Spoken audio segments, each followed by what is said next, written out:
फायसम है। यहाँ पे हमने पढ़ा संघवाद क्या है। फेडरलिज्म एक ऐसी सरकार जिसमें दो या दो से अधिक स्तर की सरकारें होती हैं। अगर विशेषताएं कैरेक्टरिस्टिक्स इसकी लिखने के लिए आ जाता है कि व्हाट इज फेडरलिज्म, तो लिखोगे दो या दो से अधिक स्तर की सरकारें इसमें होती हैं, यही इसकी पहली विशेषता भी है। दूसरा इसमें इसका एग्जाम्पल दे देना, जैसे केंद्र सरकार है, राज्य सरकार है, या फिर स्थानीय शासन है। संघवाद की अगली कैरेक्टरिस्टिक या फिर विशेषता है कि इसमें शक्तियों का बंटवारा होता है। किसके बीच? केंद्र सरकार, राज्य सरकार और स्थानीय सरकार के बीच। लोगों के प्रति एक जवाबदेह सरकार होती है, डायरेक्टली और इनडायरेक्टली, क्योंकि एक इलेक्टेड गवर्नमेंट है तो ये लोगों के प्रति जवाबदेह होती है। इसकी जिम्मेदारी होती है कि ऐसी पॉलिसीज फॉर्म करे जो लोगों के हित में हो, उनके वेलफेयर में हो। 14 पॉइंट है इसी के लिए कि किसी एक स्तर की सरकार अधिक शक्तिशाली होती है। अगर हम इंडिया के कॉन्टेक्स्ट में फेडरलिज्म की बात करें, संघवाद की बात करें, तो हमारे यहाँ पर कौन सी शासन व्यवस्था? संघवाद। और उसमें कौन सा स्तर ज्यादा अधिक शक्तिशाली है? केंद्र सरकार हमारे यहाँ अधिक शक्तिशाली है। राज्यों के पास पावर्स हासिल है, लेकिन राज्यों को जो पावर्स हासिल है वह एक हद पर जाकर खत्म होती है और फाइनल डिसीजन किसका माना जाता है? फिर केंद्र सरकार का, ये सेंट्रल गवर्नमेंट का। ये एक इलेक्टेड गवर्नमेंट होती है, डायरेक्टली और इनडायरेक्टली इलेक्टेड गवर्नमेंट है। ये सारी विशेषताएं हैं। 5 नंबर में आता है संघवाद क्या है। संघवाद की विशेषताएं लिखो। संघवाद आ जाएगा, फेडरलिज्म आ जाएगा। मैं उम्मीद करती हूँ आप लोग कर लेंगे। अगला सवाल आपका आता है कि संघवाद में आपको संघात्मक और एकात्मक शासन व्यवस्था में फर्क बताना है, डिफरेंस बताना है दोनों के बीच में। तो आप लोगों ने अभी पढ़ा कि संघात्मक सरकार ऐसी सरकार जिसमें दो या दो से अधिक की सरकारें होती हैं, अलग अलग स्तर पे होती हैं।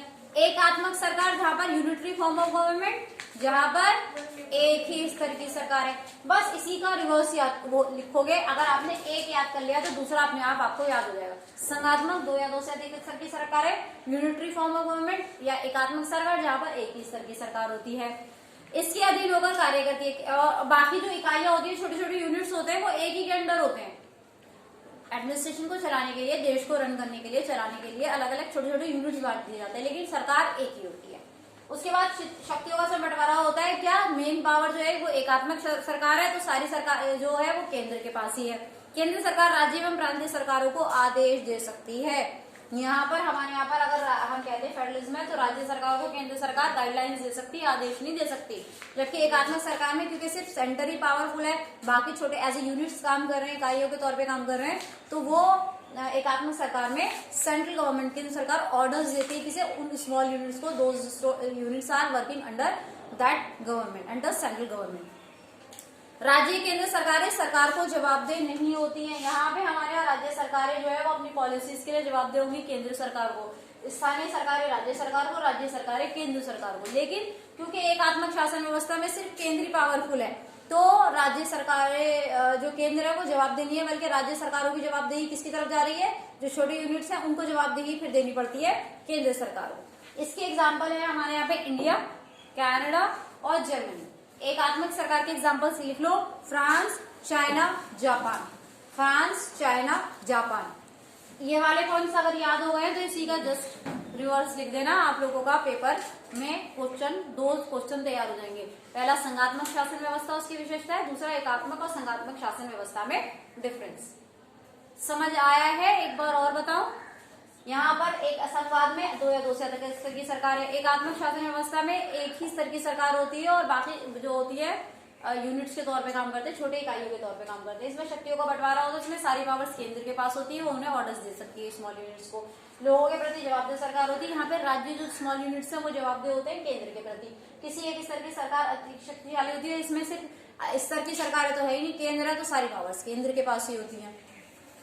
ठीक है, इसके एग्जाम्पल्स आ जाएंगे कि संघात्मक क्या आ जाएगा हमारा कौन सा? सबसे पहले तो भारत लिखोगे, भारत के बाद लिखोगे कनाडा और जर्मनी।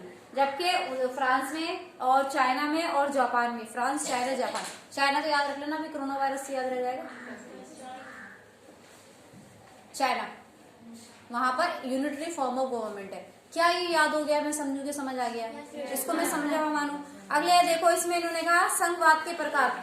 इसके प्रकार क्या क्या है? फेडरलिज्म के 7 आकर संघ बनाना, 2 या अधिक स्तर की स्वतंत्र इकाइयों को साथ लेकर एक बड़ी इकाई का गठन, सभी स्वतंत्र राज्यों की सत्ता एक समान होती है। ऑस्ट्रेलिया और यूएसए के एग्जाम्पल्स हैं कि छोटे छोटे कैंटन्स हैं, पार्ट्स हैं, उन्होंने मिलकर एक संघ बना दिया।